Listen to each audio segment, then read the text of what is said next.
Hello everyone, I'm Dr. Aditya. Welcome back to our channel. So today we'll talk about tennis elbow. So tennis elbow is a fairly common problem in the community. Generally around 50% of individuals coming to the OPD with a pain in the elbow have tennis elbow. So what's this problem? Why is it so common? And what are the treatment options? So the tennis elbow essentially doesn't mean that you need to be a tennis player. That's the most important thing which you need to understand. Almost everybody can get that. So tennis elbow generally happens due to overuse of muscles on the extensor compartment of your forearm or the top of your forearm. So these muscles essentially cause extension of your wrist.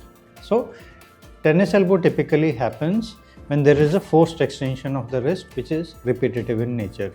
So it was initially termed because in tennis players when they give a backhand, there is a forced deceleration of the wrist to give the backhand.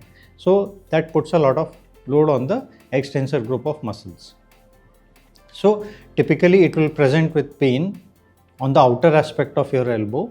It will cause pain while doing activities like wringing clothes, or when you're lifting something heavy, opening a bottle.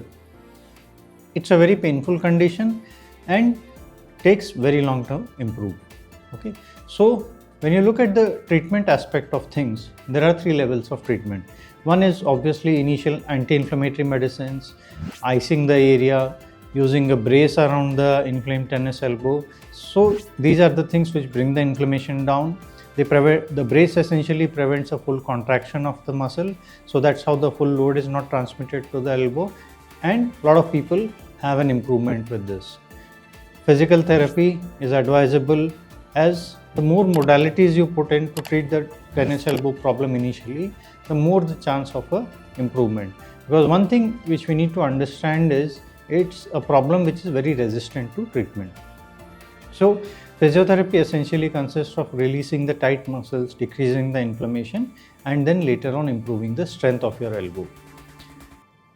Now there are individuals who don't improve with this. So typically we give a trial of this treatment for 3 to 4 weeks, and if individuals are not improving, then the next stage in management of this problem is injections in the area. So injections can be a cortisone injection or a PRP injection.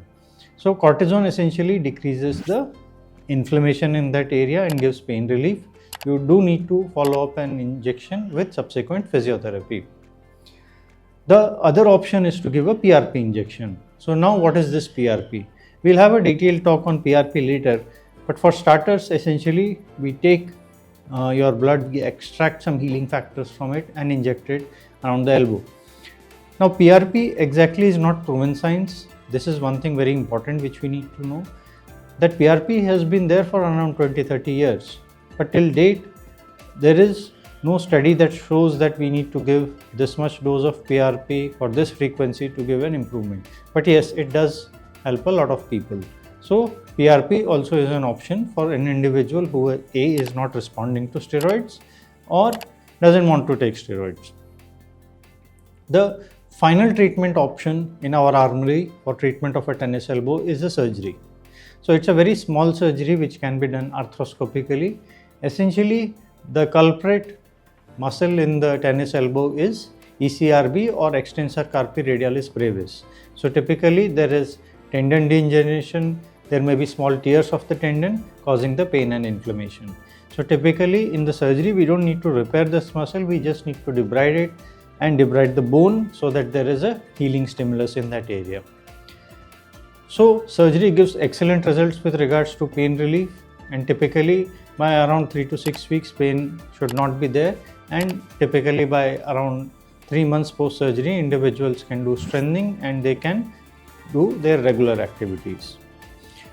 So one thing which I want to tell you regarding tennis elbow is it's a problem that takes time to improve.